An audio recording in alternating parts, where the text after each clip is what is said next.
COVID-19 തുടങ്ങിയതു മുതൽ ഇന്ന് വരെ ലോകത്തുടനീളം ഇതിന്റെ പല വേരിയന്റുകളും സ്ഥിരീകരിക്കപ്പെട്ടിട്ടുണ്ട്. ഇപ്പോഴിതാ ഒരു പുതിയ വകഭേദം കൂടി യുഎസിൽ പ്രചരിക്കുന്നു എന്നതാണ് ന്യൂസ് വെബ്സൈറ്റ് അവയോൺ പറയുന്നത്. ഫ്ലേർട്ട് എന്ന പേരുള്ള വകഭേദങ്ങൾ കോവിഡിന്റെ മറ്റൊരു വകഭേദമായ ഒമിക്രോൺ വേരിയന്റിന്റെ മാരകമായ വംശത്തിൽ നിന്നുള്ളവയാണെന്നാണ് റിപ്പോർട്ട്.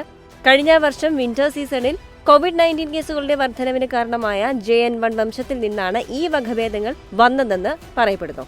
ഫ്ലേർട്ട് എന്ന വേരിയന്റിലെ അക്ഷരങ്ങൾ അവയുടെ മ്യൂട്ടേഷനുകളുടെ സാങ്കേതിക നാമങ്ങളെ അടിസ്ഥാനമാക്കിയുള്ളതാണ്. അതിൽ F-L എന്നീ അക്ഷരങ്ങൾ ഉൾപ്പെടുന്നു, മറ്റൊന്നിൽ R-T എന്നീ അക്ഷരങ്ങൾ ഉൾപ്പെടുന്നു. ഈ വകഭേദങ്ങളുടെ കൂട്ടത്തിൽ ഒരു പ്രത്യേക വേരിയന്റായ KP2 ഉയർന്നു വരുന്നു എന്നാണ് ലോകത്തെ ആശങ്കയിലാക്കുന്നത്.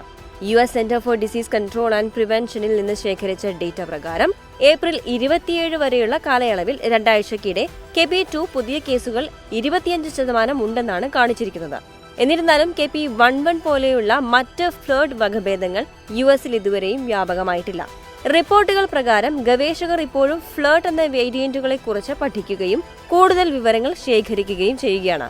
ടൈംസ് ഓഫ് ഇന്ത്യ റിപ്പോർട്ട് ചെയ്യുന്നതനുസരിച്ച് വേരിയന്റുകളുടെ കുടുംബത്തിൽ നിന്നുള്ള KP2 വേരിയന്റ് യുഎസിൽ വർദ്ധിച്ചുകൊണ്ടിരിക്കുകയാണെന്ന് സ്ക്രിപ്സ് റിസർച്ചിലെ executive vice president doctor Eric Topol പറഞ്ഞു.